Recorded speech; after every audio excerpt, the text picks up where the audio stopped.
आज बिहान हामी लुकाको सुसमाचारको यस्तो एउटा खण्डमा आइपुगेका छौँ जसले मानव इतिहासमा नै नौलो बिहानीको सुरुवात गरेको छ। हिजोसम्म हामी येशू ख्रीष्टको जीवनमा आइपरेको दुःख, सतावट, खेदो, परीक्षा र मृत्युको बयान गर्दै थियौँ भनेदेखि आज बिहान त्यो समयमा यस्तो गजबको समाचार मानव जातिमा आउँदछ जसले गर्दाखेरि मानव इतिहासमा नै नौलो बिहानीको सुरुवात हुन्छ। यदि ख्रीष्ट येशू त्यो बिहान मुर्दाबाट बौरी नउठेको भए हामी कहिले पनि सायद येशूको नाम पनि सुन्ने थिएनौँ। र तपाईहरु मेरो यो विश्वासले कस्तो रूप लिन्थ्यो हामी भन्न सक्दैनौँ। तर ख्रीष्ट येशू त्यो बिहान मुर्दाबाट बौरी उठेको कारण यो मानिसको जीवनमा मात्र नभएर यो सारा सृष्टिमा नै नौलो बिहानी सुरु भएको छ। परमेश्वरले जुन सृष्टि सुरु गर्नुभयो त्यो प्रोसेस आजै सिद्धिएको थिएन, तर ख्रीष्ट येशूको पुनरुत्थान पछि यो सारा पृथ्वी, सारा सृष्टिका साथसाथै मानिसले पनि आफ्नो जीवनमा नौलो दिन देख्ने मौका पाएको छ। जीवनले नौलो चान्स मौका पाएको छ। र तपाईहरु मेरो जीवनमा पनि हामी धेरै पटक लाग्छ जीवनमा फेरि नयाँ सुरुवात गर्न पाए कति राम्रो हुन्थ्यो होला। केही समय अगाडि एकजना मित्रले मेसेज पठाउनु भएको थियो, मेरो जिन्दगी पनि यो कम्प्युटरमा एउटा डिलिट बटन हुन्छ त्यस्तै किसिमले मेरो जीवनमा पनि डिलिट बटन भएको भए अहिलेसम्मको जीवन डिलिट गरेर फेरि म नयाँ जीवन सुरुवात गर्ने मौका मिलेको भए कति राम्रो हुन्थ्यो होला भनेर एक किसिमले यो जीवनसँग थाकेको सन्देश उहाँले पठाउनु भएको थियो। र नभन्दै हामी हरेकको जीवनमा त्यो स्थिति आउँदछ र यहाँसम्म कि परमेश्वरको सृष्टिमा पनि त्यो समय आएको हामी देख्दछौँ। एकपटक परमेश्वरले उत्पत्ति 6 अध्यायमा यो सारा संसारमा भएको दुष्टतालाई देखेर मानव जीवन नै मेटाइदिने निर्णय गरेको हामी देख्दछौँ। तर नोआ र उसको परिवारले परमेश्वरको नजरमा अनुग्रह पाउँदछ र जसको फलस्वरूप मानव इतिहास कन्टिन्यू हुन्छ। धेरै पटक परमेश्वरले आफूलाई छानेका मानिसहरूलाई पनि डिलिट गरिदिने निर्णय गर्नुभएको थियो, तर परमेश्वरको कृपा र अनुग्रहले त्यो मानिस जातिलाई अहिलेसम्म छोड्नु भएको छैन र त्यसको अन्तिम उपाय ख्रीष्ट येशू मात्रै हुनुहुन्छ भन्ने कुरा पनि बाइबलले प्रस्तुत गर्दै आएको छ। र त्यो कुरो धेरै पुरानो पौराणिक कथा पनि होइन। येशू ख्रीष्टको पुनरुत्थान अथवा येशू ख्रीष्टको जीवन यो दन्त्य कथा पनि होइन, यो हाम्रै मानव इतिहासमा अत्यन्तै नजिक सम्पर्क राख्दै आएको विषय हो। त्यसले गर्दाखेरि ख्रीष्ट येशूमा विश्वास गर्नु र अरू कुनै धर्म अपनाउनुमा धेरै भिन्नता छ। कारण यो तपाईहरु मेरो जीवनसँग प्रत्यक्ष सरोकार राख्दछ। यो कुनै पौराणिक कथा, दन्त्य कथा यस्तो थियो त्यस्तो थियो भन्दा पनि आज पनि हरेक मानिसको जीवनमा नौलो बिहानीको आवश्यकता पर्दछ र त्यो आवश्यकता पूरा गर्न येशू ख्रीष्ट अझै पनि जीवित हुनुभएको कुरा आज करोडौं क्रिस्चियनहरूले आफ्नो जीवनमा महसुस गरेका छन्। कारण आजभन्दा 2000 वर्ष अगाडि यरुशलेमको छेउछाउमा भएको त्यो चिहानबाट ख्रीष्ट येशू वास्तवमै जीवित भई उठ्नुभयो। त्यो कुरोलाई आउनुहोस् हामी लुकाको सुसमाचारको 24को 1 देखि 12 हामी हेर्नेछौँ। आज यो मानव इतिहासमा आएको नौलो बिहानी जो येशू ख्रीष्टको पुनरुत्थानबाट सुरु हुन्छ। माथिको खण्डबाट हामीले हेर्दै थियौँ कि कसरी शुक्रबार साँझ 6 बजे भन्दा अगाडि अथवा घाम अस्ताउन अगावै हतारमा जोसेफ र निकोदिमस दुईजना मिलेर येशू प्रभुलाई चिहानमा राख्छन् र चेलाहरूले त छुन पनि पाएको थिएन होला, कारण उनीहरू आफै कता कता व्याकुल भएका थिए। स्त्रीहरू मात्रै टाढाबाट हेर्दै थिए। अनि अब त्यो धर्मगुरुहरूले गरिरहेको काममा, विशेष गरी दाह संस्कारको काममा स्त्रीहरू जान त्यति सजिलो थिएन। त्यसले गर्दाखेरि जोसेफ अफ अरिमेथिया र निकोदेमस दुवैजना मिलेर येशू ख्रिस्टलाई हतार हतारमै पूर्ण रूपले मलम त्यो द्रव्यहरू नलाइकनै सुगन्धित द्रव्य भनेको छ त्यस्ता यस्ता केमिकल छन् तिनीहरूको चलनअनुसार हाम्रो शरीरमा ती लगाएको खण्डमा शरीर तुरन्तै गनाउँदैन। त्यस किसिमले त्यति राम्रोसँग गर्न पाएको थिएन, तरै पनि लुगामा बेरेर उनीहरूले जोसेफले आफ्नो चिहानमा यीशुलाई राखेको कुरो स्त्रीहरूले टाढाबाट हेरिरहेका थिए। अनि त्यसपछि यूहन्नाको सुसमाचारले भनेअनुसार त यीशुका चेलाहरू त्यसपछि राति जम्मा हुन्छन् कता र ढोका बन्द गरेर भित्र छन् अनि रोइरहेका छन्, विलाप गर्दैछन्। उनीहरूको सारा सपना चकनाचुर भयो। उनीहरूले सोचेका थिए येशू प्रभुले त साँच्चै नै नयाँ जीवन दिनुहुन्छ, येशू ख्रिस्टले साँच्चै नयाँ सुरुवात गर्नुहुनेछ, नयाँ राज्य स्थापना गर्नुहुनेछ। धेरै ठुला आशाहरू थिए, तर क्रुसले ती सबै आशामा पानी हालिदिएको थियो र येशू प्रभुले भनेका वचन पनि यिनीहरूले तुरन्तै बिर्सिसकेका थिए। तापनि त्यस्तो बिलौना गरिरहेको समुदायमा स्त्री जातिको मन कति कोमलो छ र येशू प्रभुप्रति भएको भक्ति कति गहिरो छ भन्ने कुरा हामीले यी स्त्रीहरू गालिलबाटै येशूको पछि पछि आएका थिए। यी हुने धनाढ्य परिवारका स्त्रीहरू थिए। आफ्नो पूर्ण जीवन नै ख्रिस्टलाई दिएको देखिन्छ यो समुदायले, यो समूहले। अनि तिनीहरूमध्ये नै अब हामी एक पदबाट हप्ताको पहिलो दिन बिहान सखारै ती स्त्रीहरूले तयार गरेका सुगन्धित द्रव्य लिएर तिनीहरू चिहानमा आए। तिनीहरूले ढुङ्गा चिहानबाट हटाइएको भेट्टाए, तर भित्र पस्दा तिनीहरूले प्रभु येशूको शरीर पाएनन्। जब तिनीहरू यस विषयमा अलमल्ल परिरहेका थिए, तब चहकिलो पोसाक पहिरेका दुई पुरुषहरू तिनीहरूका छेउैमा खडा भए। तिनीहरू भयभीत भए अनि जमिनतिर शिर झुकाए। तर ती दुई पुरुषले भने, तिमीहरू जीवित व्यक्तिलाई मृतकहरूका बीचमा किन खोज्छौ?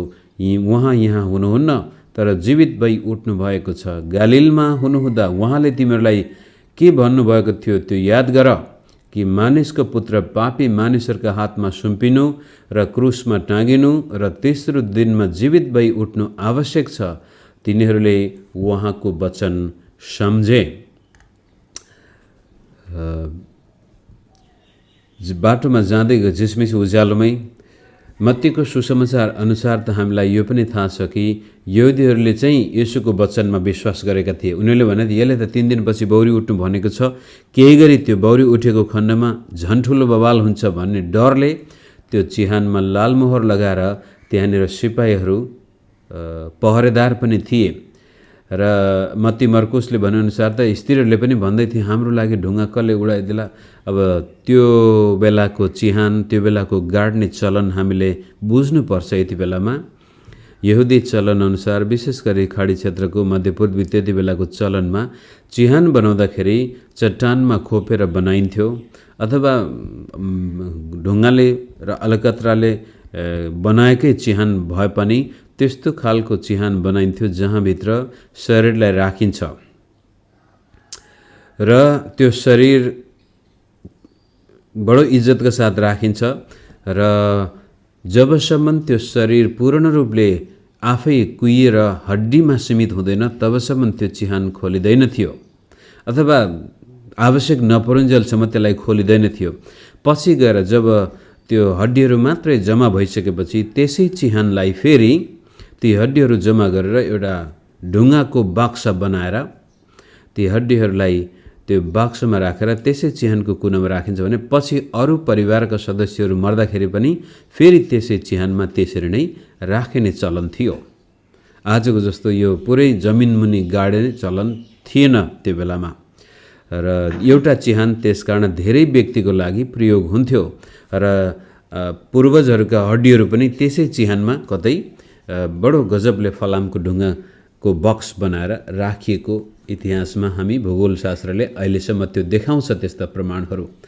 त येशू प्रभुलाई पनि योसेफले भर्खरै आफ्नो लागि बनाएको नयाँ चिहानमा राखिएको थियो र त्यसपछि त्यो चिहान को मुख पनि मजबुत किसिमले बन्द गरिन्छ ताकि जो पा त्यसैले खोल्न पनि नसकोस्, जनावरहरूले पनि खोल्न नसकोस् र त्यो सुरक्षित हो। स्त्रीहरूले त्यो ढुङ्गा त्यसै सजिलै हटाउन सक्दैन थिए।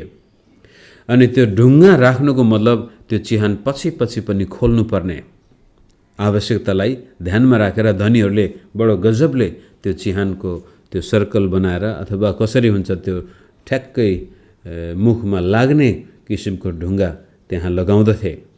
र तरै पनि अहिले चाहिँ स्थिर जाँदाखेरि त्यो ढुङ्गा हटेको भेटाउँछन्।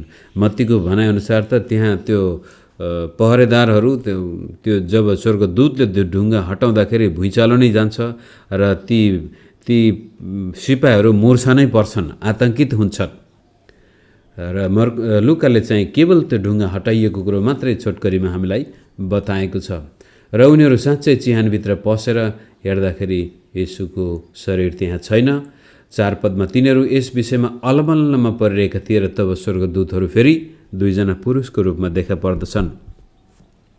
यस किसिमले ती स्त्रीहरूले येशू प्रभुको शरीरलाई इज्जत गर्न खोजेका थिए, तर त्यो नभेटाउँदा उनीहरू अलमल्लमा परिरहेको बेलामा फेरि स्वर्गदूतले येशूको पुनरुत्थानको सुसमाचार यिनीहरूलाई बताउनुहुन्छ। येशूको जन्मको बेलामा पनि स्वर्गदूतहरूले नै गोठालाहरूलाई उहाँको सुसमाचार सुनाएका थिए। अहिले येशूको पुनरुत्थान पनि स्वर्गदूतले नै फेरि स्त्री जातिलाई सुनाउनुहुन्छ। अब गोठाला र स्त्री जातिको त्यति बेलाको समाजमा त्यति महत्त्वपूर्ण भूमिका हुँदैन थियो, समाजमा इज्जत हुँदैन थियो। स्त्रीहरूको गवाही, गोठालाहरूको गवाही विश्वास गरिँदैन थियो। तापनि परमेश्वरले यो कमजोर पक्षलाई नै आफ्नो शक्ति प्रमाणित गर्दै हुनुहुन्छ। हिजो पनि हामीले हेरेका थियौँ कि कसरी क्रुस चाहिँ संसारको शक्तिको विपरीत चिन्ह हो, कमजोरीको चिन्ह हो, तर परमेश्वरले त्यही संसारको कमजोरीलाई आफ्नो शक्तिको चिन्हमा परिणत गर्नुभएको छ। गोठालाहरू, स्त्रीहरू, तिरस्कार भएकाहरू, भिकारीहरू, कुष्ठरोगीहरू जस्तालाई परमेश्वरले आफ्नो राज्यका महत्त्वपूर्ण हकदारको रूपमा प्रस्तुत गर्नुभएको छ। विशेष गरी लुका सुसमाचारले त्यो कुरो प्रष्ट पार्न खोजेको छ। अनि स्वर्गदूतले उनीहरूलाई प्रभुले भनेको वचन स्पष्ट पार्छन्। र 7 पदमा उहाँले यीशुका वचन कि मानिसको पुत्र पापी मानिसहरूको हातमा सुम्पिनु, क्रुसमा टाँगिनु, तेस्रो दिनमा जीवित भई उठ्नु आवश्यक छ भन्ने कुरा प्रभुले तिमीहरूलाई भनेको थाहा थिएन तिमीहरूलाई भनेर हप्काएको पनि हुनसक्छ स्वर्गदूतले। 8 पद तिनीहरूले उहाँका वचन सम्झे, बल्ल स्वर्गदूतले तिनीहरूलाई बताएपछि येशूका वचन सम्झे र पछि यिनीहरू त्यहाँबाट हतारमा चेलाहरू भएको ठाउँमा आउँछन्। यो स्त्रीहरूको समूह चिहानमा लास खोज्नको लागि जान्छ। स्वर्गदूतले भन्छन् उहाँ जीवित हुनुहुन्छ, जीवितलाई मृतकहरूको बीचमा किन खोज्छौ? यी सबै कुराहरूले के देखाउँछ भने जबसम्म हामीले परमेश्वरको वचनलाई स्वीकार गर्दैनौँ तबसम्म हामी मृतकहरूको बीचमा जीवितलाई खोजिरहेका नै हुन्छौँ। एउटा ख्रीष्टयेशूमा आज विश्वास गर्ने व्यक्तिले पनि जबसम्म बाइबलको वचनलाई विश्वास गर्दैन तबसम्म उसको जीवनमा वास्तविक परमेश्वरले दिने जीवन सम्भव छैन। बिलौन गरेर पनि सम्भव छैन, हार गुहार गरेर पनि सम्भव छैन, परिश्रम गरेर पनि सम्भव छैन, तर विश्वासद्वारा, धर्मीजन विश्वासद्वारा जिउनेछ। अब यो त एउटा ऐतिहासिक घटना थियो, उनीहरूले विश्वास गर्नुपर्ने कुरा थियो तर पनि गर्न सकेका छैनन्। र जब स्वर्गदूतले प्रभु येशूका वचन सम्झाउँछन् तब बल्ल तिनीहरूको मनमा हो रहेछ प्रभु त बौरी उठ्नु भएको छ भनेर, तरै पनि त्यो पूर्ण विश्वास गर्नुका सट्टा एक किसिमको अचम्मको कुरो पछि गएर हामी तल पनि हेरौँ त्यो कुरो दोहोरिन्छ 9 पदबाट। अनि चिहानबाट फर्केर तिनीहरूले यी सबै कुरा 11 चेलाहरू र अरू सबैलाई बताए। अब यूहन्नाले भनेअनुसार यी जम्मा भइसकेका थिए। क्रुसमा चढाउँदाखेरि शुक्रबार साँझ यिनीहरू तितर बितर भएका थिए, कता कता लुकेका थिए र चाहिँ त्यसपछि सबतको लागि फेरि एकै ठाउँमा आइसकेको हुनुपर्छ र त्यही उनीहरू ढोका बन्द गरेर यहुदीहरूको डर, अब हाम्रो गुरुलाई त यिनीहरूले यसरी मार्यो भनेदेखि हामीलाई के बाँकी राख्लान् भनेर यिनीहरू डर अनि त्रासमा लुकिरहेका थिए। ती स्त्रीहरू चाहिँ मरियम मग्दलिनी, योअन्ना र याकुबकी आमा मरियम थिए। तिनीहरूसँग रहेका अरू स्त्रीहरूले पनि यी कुरा प्रेरितहरूलाई भने। यो सुसमाचारको प्रचार गर्ने पहिला स्वर्गदूत र त्यसपछि स्त्रीहरू। जन्ममा पहिला स्वर्गदूत त्यसपछि गोठाला थिए भने येशूको पुनरुत्थानमा मानव इतिहासमा येशू प्रभु बौरी उठ्नुभएको कुरो स्त्रीहरूले चेलाहरूलाई बताउँछन्। र हामी हेर्दै आएका छौँ कसरी येशू प्रभुको सेवकाईमा स्त्रीहरूको ठुलो भूमिका छ र नयाँ नियमभरि नै हामी स्त्रीहरूको ठुलो भूमिका देख्दछौँ। विशेष गरी तपाईँ र मैले प्रेरितको किताब पढ्यौँ र पावलका पत्रहरू पढ्यौँ, यूहन्नाका पत्रहरू पढ्यौँ भन्दा पनि हरेक सहरमा जहाँ मण्डली स्थापना हुन्छ त्यो मण्डली स्थापना गर्नको लागि स्त्रीहरूको ठुलो भूमिका छ। बडो गजबले परमेश्वरले स्त्रीलाई चलाएको छ। र म फेरि भन्छु, कता कता तपाईँ र म मण्डलीमा स्त्रीहरू चुपचाप बोल्न पनि नपाउने अझै पनि यस्ता शिक्षाहरू दिइन्छन्। तर नयाँ नियमलाई हामीले नजिकबाट हेऱ्यौँ भनेदेखि हरेक सहरमा जहाँ मण्डली स्थापना हुन्छ त्यहाँ स्त्रीको पहिलो ठुलो भूमिका छ। र स्थापना भइसकेको मण्डलीमा पनि परमेश्वरीय वातावरण सृजना गर्नको लागि स्त्रीको सेवाकाई धेरै महत्त्वपूर्ण सेवा छ। र अहिले पुनरुत्थानको बेलामा पनि चेलाहरू हराइरहेका छन्, मतलब छैन, तर स्त्रीहरूलाई नै बढी चासो छ। चेलाहरू जानुपर्ने थियो, पत्रुस त्यो बेकुब जानुपर्ने थियो। सुरुमा त्यत्रो इन्कार गरेर रोएछ, पश्चाताप गरेछ र पनि गएको छैन। तर स्त्रीहरूले नै साहस बटुलेर हामीलाई पक्रिन्, मारुन्, जेसुकै गरून् भनेर येशू प्रभुको लासलाई वास्ता गर्न स्त्रीहरू जान्छन्। मरियम मग्दलिनीको बारेमा 4वटै सुसमाचारले उल्लेख गरेको छ र यूहन्नाको सुसमाचारमा त येशू प्रभु त्यसपछि यी सबै फर्किसकेपछि मरियम चिहानमै बस्छिन्, एकदमै रोइरहेछन्। कहाँ लग्यो हाम्रो प्रभुको शरीरलाई, कसैले लग्यो कि? अझै तिनले विश्वासै गरेकी थिएनन्।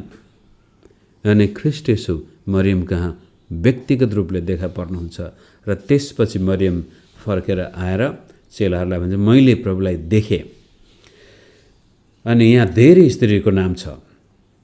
11 पद, तर तिनीहरूले यी कुरा वाहियात हुन् भन्ठाने। हेर्नुहोस् है, प्रेरितहरूलाई बताउँदाखेरि 11जना चेलाहरूलाई हामीले प्रभु बौरी उठेको कुरो बताउँदैछौँ, मरियमले त देखेकै कुरो बताउँदा पनि यिनीहरूले वाहियात, यो हुनै नसक्ने,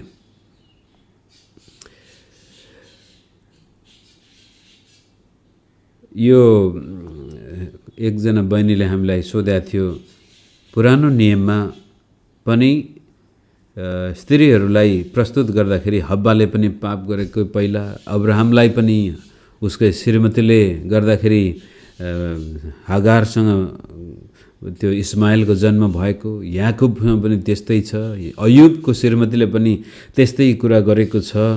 र सोधिएको थियो कि गुरुबा यो पुरानो नियममा स्त्रीहरू किन बढी अनाज्ञाकारी भएको देख्छौँ, नयाँ नियममा चाहिँ त्यो देख्दैनौँ भन्दाखेरि हामीले के बुझ्नुपर्छ भनेदेखि स्त्री र पुरुष मानव जातिको अभिन्न अङ्ग हुन्। मनुष्य बन्नको लागि स्त्री पुरुष दुवै चाहिन्छ। अनि त्यो स्त्री पुरुषको एउटा चित्र नै फेरि हाम्रो मस्तिष्कले पनि देखाउँछ। दायाँ मस्तिष्क, देब्रे मस्तिष्कले, देब्रेतिर हामी बडो तार्किक हिसाबले विचाराधीन हुन्छौँ भने दायाँ दिमागमा हामी भावुक हुन्छौँ, भावनामा हामी बढी हुन्छौँ। त्यस्तै किसिमले पुरुष अति ऱ्यासनलिस्टिक हिसाबले विचार गर्छ भनेदेखि स्त्री भावनात्मक हुन्छ। जसरी हाम्रो लेफ्ट ब्रेन र राइट ब्रेनले मनुष्यमा एउटा मानव व्यक्ति बन्नको लागि काम गर्दछ, त्यस्तै मानव जाति बन्नको लागि पनि पुरुष र स्त्रीको त्यस्तो एउटा संवेदनशील एकता परमेश्वरले दिनुभएको छ। र भावनात्मक हिसाबले हाम्रो राइट ब्रेनले भाषाभन्दा पनि तस्बिर देख्दछ, चित्र देख्दछ, दर्शन देख्दछ, सपना देख्दछ। र त्यस्तै किसिमले यी 11जना चेलाहरू हिसाब किताब गर्दै थियो होला, के गर्ने होला, कसो गर्ने होला। फेरि पक्रिने हो कि हामीलाई भनेर डराएका थिए। तर स्त्रीहरू भावनात्मक भएको कारण जेसुकै होस् उनीहरू चिहानमा आउँछन् र चेलाहरूलाई गएर फेरि बताउँदा पनि उनीहरूले उल्टै स्त्रीका कुरालाई वाहियात हुन् भन्ठाने र तिनीहरूले विश्वास गरेनन्। जब हामी अति नै ऱ्यासनलिस्टिक माइन्ड हाम्रो हुन्छ, तार्किक तर्क वितर्क गर्न थालेपछि हामी विश्वास गर्न सक्दैनौँ। त्यसै कारण परमेश्वरले हामीलाई राइट ब्रेन पनि दिनुभएको छ, भावनात्मक ब्रेन मस्तिष्क पनि दिनुभएको छ। त्यसले चाहिँ विश्वास गर्न सक्छ, सम्भव छ। यदि यो एकचोटि भएको थियो भने दोस्रोचोटि पनि हुन सक्छ भनेर सम्भावनाहरू हाम्रो दायाँ मस्तिष्कले परमेश्वरले मेरो जीवनमा के गर्न सक्नुहुन्छ भन्ने सम्भावना देख्छ भने हाम्रो देब्रे मस्तिष्कले त्यसपछि त्यो कसरी हुनसक्छ, कहिले भएको थियो, के कस्तो छ भनेर त्यसलाई नियन्त्रण गर्छ। नत्र फेरि हामी अति भावुक भएर यो सपना, दर्शन, अगमवाणी, अन्य भाषा यो यति गर्ने मान्छेको विशेष गरी त्यो भावनात्मक बढी भइदिन्छौँ। र यहाँनिर पनि स्त्री पुरुष दुवै बीचमा परमेश्वरले आफ्नो गजबको काम प्रस्तुत गर्दै हुनुहुन्छ। स्त्रीहरूले विश्वास गरेर भन्छन् अनि पुरुषले होइन, यो त प्रमाणित नभएसम्म हुँदैन।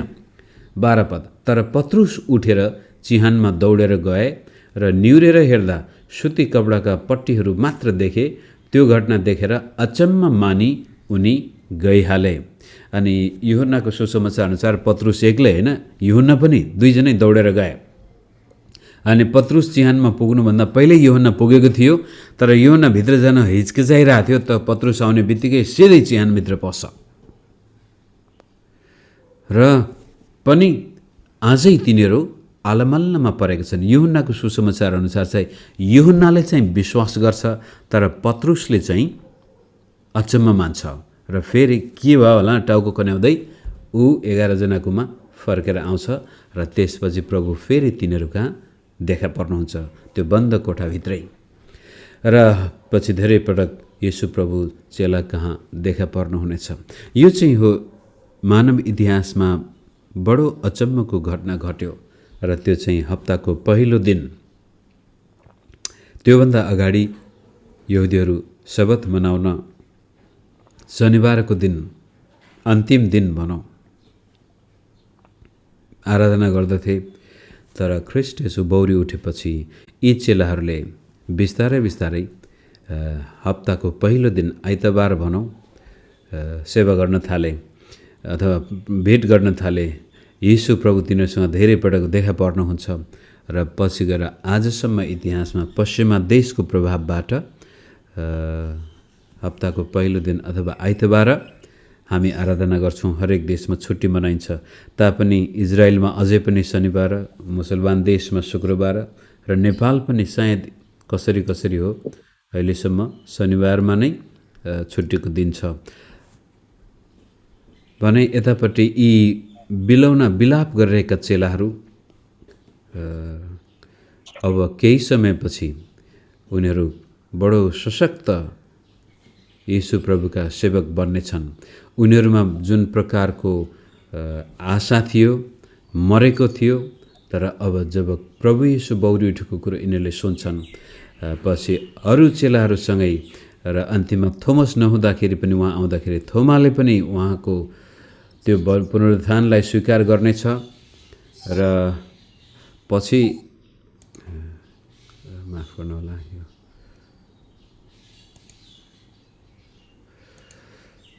भारतसम्म त्यो सुसमाचार लिएर थोमा आउनेछ। उसले पनि भन्छ होइन, जबसम्म म प्रभुलाई देख्दिनँ, जबसम्म मेरो आँखाले देख्दैन, हातले म छुँदिनँ, तबसम्म येशू बौरी उठेको छ भन्ने कुरा मलाई विश्वास छैन भनेर भन्दाखेरि येशू प्रभु थोमासँग पनि भेट्नुहुन्छ र उसले अन्तिममा प्रभुलाई परमेश्वर भनी आराधना गर्दछ। र मत्तीको सुसमाचार अनुसार यहुदीहरूलाई आपत परेको थियो। अब के गर्ने होला त भन्दाखेरि ती गार्डहरू दौडेर गएर स्त्रीहरूले चेलाहरूलाई बताउनुभन्दा पहिल्यै मन्दिरका ती यहुदी सभाघरमा गएर यस्तो भयो भन्दाखेरि पछि यो घटनालाई दबाउनको लागि रोमी शासक बाट फेरि उल्टै सतावट नहोस् भन्ने उद्देश्यले घुस दिएर चेलाहरूले येशूको शरीर चोरेर लगे भन्ने एउटा गलत अफवाह पनि फैलाए। अब चेलाहरूले त चोरेर लाने त सम्भावनै हामी देख्दैनौँ। पहिलो कुरो यिनीहरू यति डरपोक छन् अनि स्त्रीहरू बरु चिहानमा जान तयार छन्, यिनीहरू पछि लुकेर बसिरहेछन्। र कतिले भन्छन् त्यसपछि येशू प्रभुले आफैले चिहानको ढुङ्गा निकालेर उहाँ बेहोस हुनुभएको थियो, पछि राति चिसोमा उठेर कता जानुभयो। र कतिले यहाँसम्म पनि भन्छ येशू चिहानबाट उठेर आएर भारतमा आउनुभयो भन्ने खालका कुराहरू पनि। Someone help me please.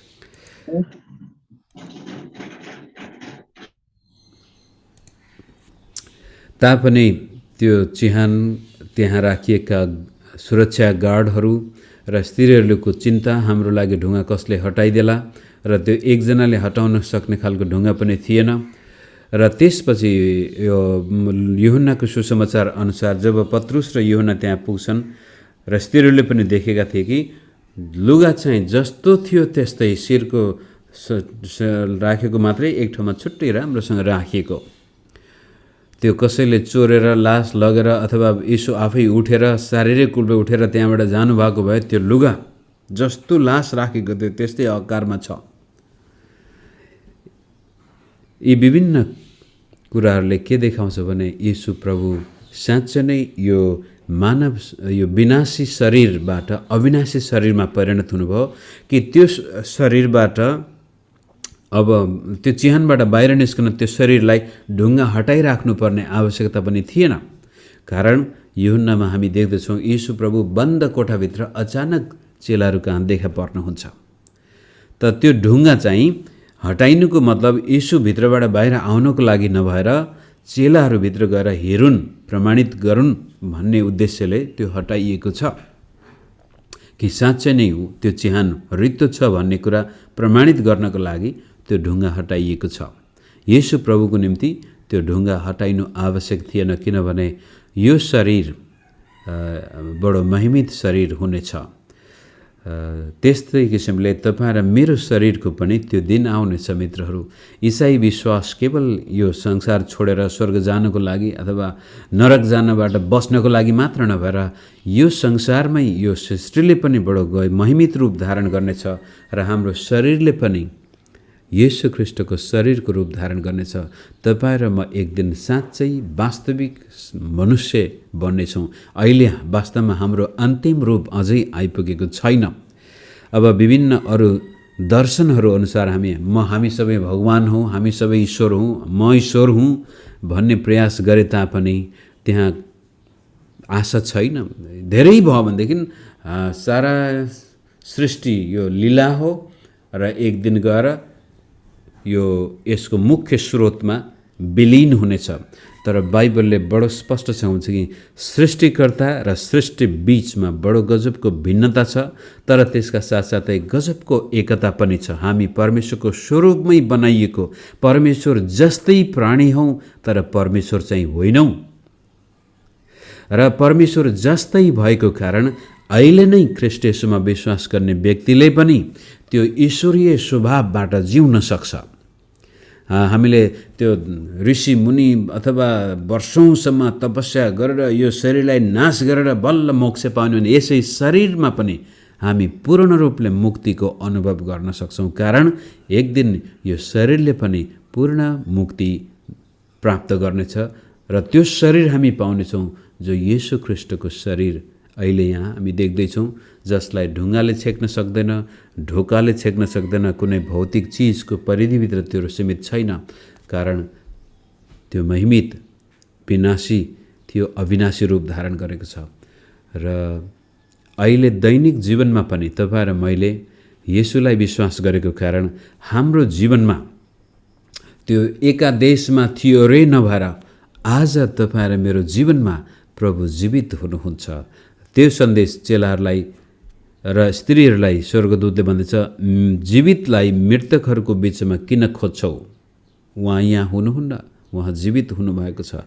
त्यो जीवित येशू हुनुभएको कारण नै आज हामी तपाईँ म विभिन्न देशमा छौँ। हिजो अस्ति नेपालका कुना काप्चामा थियौँ, अहिले संसारका कुना काप्चामा छौँ र पनि ख्रीष्ट येशूमा बडो यो गजबको विश्वासलाई थामिराखेको हाम्रो कारण होइन, येशू प्रभु स्वयं जीवित हुनुभएको कारण उहाँले नै हामीलाई सम्हाल्नु भएको छ।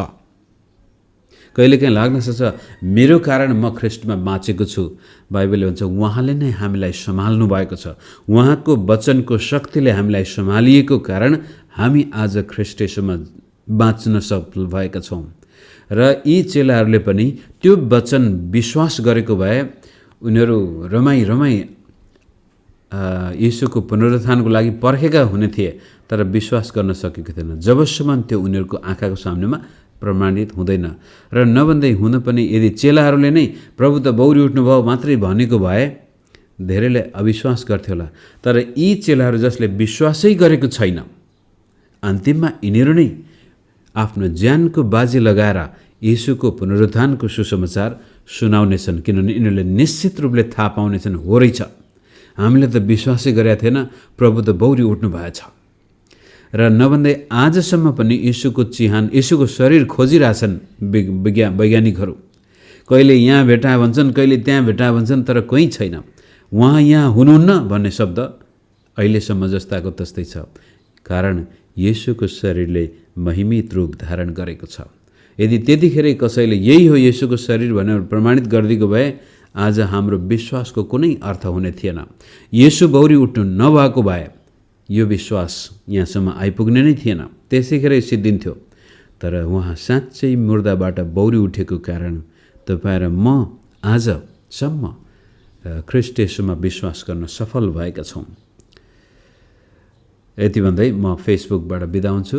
परमेश्वरले हामी सबैलाई त्यो पुनरुत्थानको शक्तिको जीवन जिउन मद्दत गर्नुभएको छ। तपाईहरु मेरा मरेका आशाहरू छन् भने पनि ती आशा फेरि जीवित हुन सकोस्। तपाईको जीवनमा एक किसिमको थकान आएको छ, आशा मरेको थियो, तपाई त्यो जीवनलाई डिलिट गरेर फेरि नयाँ रिइन्स्टल गर्न चाहनुहुन्छ भने पनि त्यो सम्भावना येशूको पुनरुत्थानले प्रशस्त दिएको छ। उहाँमाथि विश्वास गर्नुभएको खण्डमा, उहाँका वचनलाई विश्वास गर्नुभएको खण्डमा तपाईको जीवन फेरि रिइन्स्टल हुन सक्छ मित्र।